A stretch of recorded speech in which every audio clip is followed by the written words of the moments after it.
It certainly is, Valen. Thank you so much for that. Health Director General Dr. Sandile Buthelezi, CFO Phineas Mamogale, and Acting DDG Malixole Mahlathi have appeared in the Pretoria Commercial Crimes Court on fraud and theft charges. They're accused of misusing more than 1 million rand from the Global Fund, allegedly diverting money that is meant for pandemic relief and irregularly appointing service providers for internal disciplinary matters. Now, the trio was granted 10,000 rand bail each and barred from their offices. Health Minister Dr. Motsoaledi joins us now to respond to all of this. Health Minister, thank you so much for the time. Really appreciate it.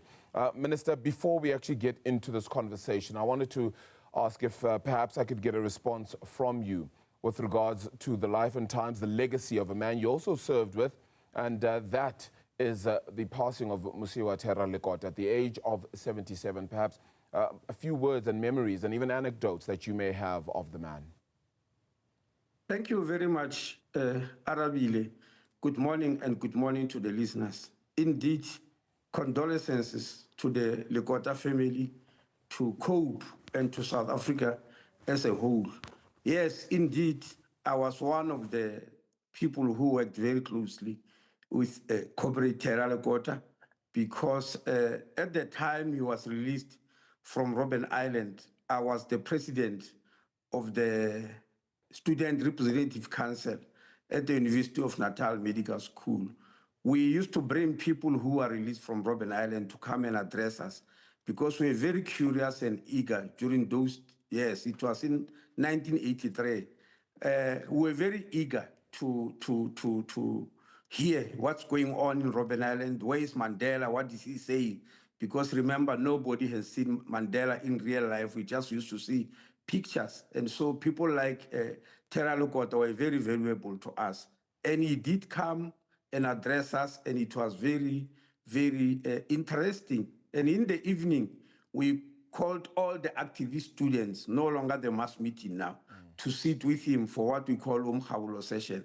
Later on, he was appointed as the secretary of what you call the communication secretary of the UDM, the United Democratic Movement in 1983. Yeah, let me correct. When he came to medical school, it was 82. And in 83, at Mitchell's Plain, when we launched United Democratic Front, UDF, not UDM, UDF, he became the secretary who was running around in communication, the correspondence and communication secretary. And he used to come to all our campuses to address us. He was very, very powerful and charismatic speaker, I must say. And then from there, as you know, I worked with him in ANC when he became our national chair for 2 terms, when he became the national chair of the ANC until he left ANC and he went to COPE. So I was particularly close to him because of that link from student days. Yeah, even through his departure from the African National Congress, that partnership, that collaboration, the memory of a man who still was holding apartheid so near and dear, the values of the country so near and dear. How did that resonate with you, and how does it resonate now as he has passed? Well, look, unfortunately, we then belong to different parties, and different parties have got different policies, and now again they will clash. But as you know, Lekota started his politics in the Black Consciousness movement, like many of us, obviously, and he was part of the group who were arrested for the pro-Frelimo rally in 1979 when Mozambique got independence. They organized a rally for Frelimo. That's why they were arrested and went to Robben Island. And at Robben Island, he met ANC leaders. That's why he changed and joined ANC and started joining the politics of ANC. So he still have those politics, even though after going to COPE, obviously we differed maybe quite a lot on quite a number of issues, but he was still one of us. Yeah. Certainly a man whose life and times we'll continue to remember. Health Minister, thank you so much for sharing that part with us. Let's move on to the corruption then as well. The corruption claims, what we've seen happening over the past day or so as well.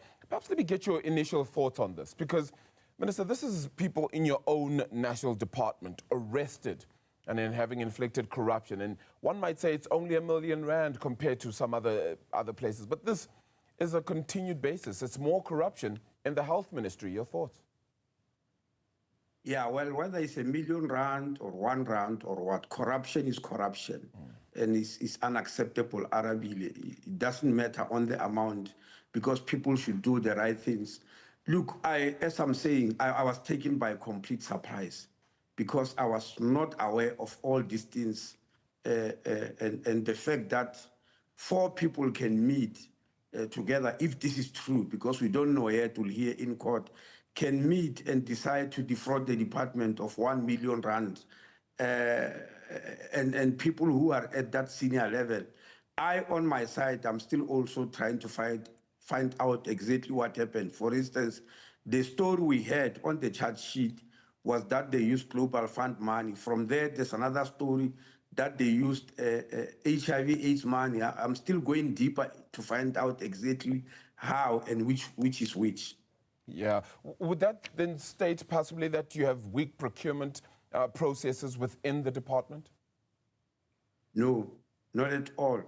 Arabile, any system which you have is as good as the people who are running the system.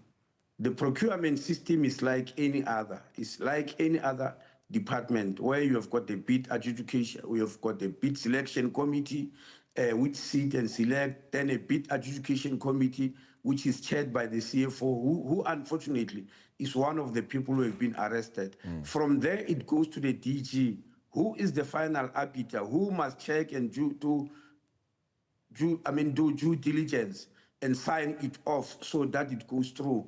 Due diligence means he checks whether the committees did their work in the manner in which they were supposed to have done, whether the CFO in chairing the bid adjudication committee did the correct thing, then he signs it off. If it's not, they didn't do the right thing, then the DG ought to take it back to them and say, gentlemen, go and clarify this this part. Unfortunately, Arabile, it ends there and people don't understand it, even though it's quite, contradiction, because ministers are not supposed to get involved in tenders, and I never do.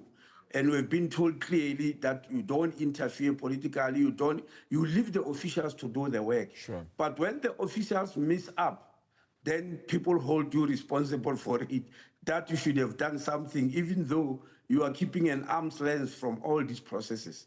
So the fact that they were going to be arrested, I only knew about it when they were arrested. So like you, like any other person, that there is something like this. Okay, so what responsibility do you hold then in future? And I mean in the sense of ensuring that these procurement processes are perhaps a little bit better, and I say a little bit better just in the context of how it is run. Maybe it needs to change in the way it is currently done. Maybe technology needs to be improved, etc. Internal controls need to be done so that nothing is bypassed. Procurement process, Arabile, I repeat, are the same in all government departments. They are set by Treasury regulations. They are set by the PFMA, and also the Auditor General does give advice. There is also internal audit committee. They are the same. Of course, IT systems can come into being and help, but I am repeating, Arabile, any system is as good as the people who are operating it. And I am saying, in terms of government policies, mechanisms, systems have been put up in such a way that there won't be any collusion, there won't be any trouble. So all that one needs to do is to get the correct people. Unfortunately, that's where it comes to get the correct people who are honest, who won't be tempted, who will do things according to the book. If they do that, nothing will happen. When things happen at Tembisa Hospital, it does not mean that there were no systems. It means people were deliberately ignoring systems and doing what they want because they wanted money. I'm not denying that. Money is the root cause of all this evil. And I fully hear you, Minister, and to say that, yes, people are the issue here then maybe we should remove people from the process. And I'm not saying that we shouldn't be trying to give jobs, etc. But if people are then going to destroy the process, to then say, let's find somebody who's not going to steal, who's not going to do that, You don't know that Absolutely. until they steal, though. You don't know that they won't until that happens. So should we not maybe remove them from the process completely? I agree with you 100%. Anybody who's doing wrong things, especially when it comes to tenders and it comes money, yes, I agree with you that such people should be removed.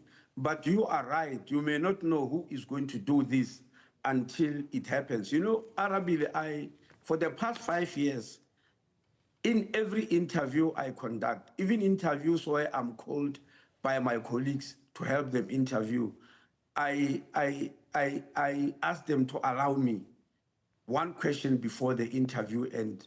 And this question is about being instructed to do things that are wrong by your senior, whether political or not. And every time, you know, it's interesting to hear the answers that people give. Unfortunately, because it's an interview question, I won't raise it here. But it's about this type of thing, just to try and gauge what a person thinks about issues of corruption and taking wrong orders and all that. Yeah. So I do ask such a question because it's important, just to try and gauge whether we are appointing a right person or not. But as I'm saying, interviews are interviews. The real taste of what the person is made of is when they get into the work. All right, so does that vetting process change? Does the interview process, the vetting of how you look at whether the lifestyles, the bank accounts, I don't know what the process is exactly, but does that need to be looked at? No, the vetting is done by state security. Every person who becomes a director general has to be vetted. They have to be vetted. Unfortunately, because it takes a long time, sometimes they start the work, and when you appoint them, you say pending, we are giving you this position pending the results of your vetting, and you will never know where the results are going to come. When I was in Home Affairs, there was a person who was appointed, who I found there, by the way, who has been a director of procurement in the government printing works. Yeah. And he was given a contract for 5 years. But the vetting came after 5 years, and it was saying, no, it's not suitable for this job, but he had already done it. So it means we must also strengthen the capacity of state security in vetting people to understand exactly what they can do and what they cannot do. Yeah, as you said then, Minister, look, there's still a lot at play for us to find out overall around the 3 people who had been arrested and are now out on bail of 10,000 Rand each.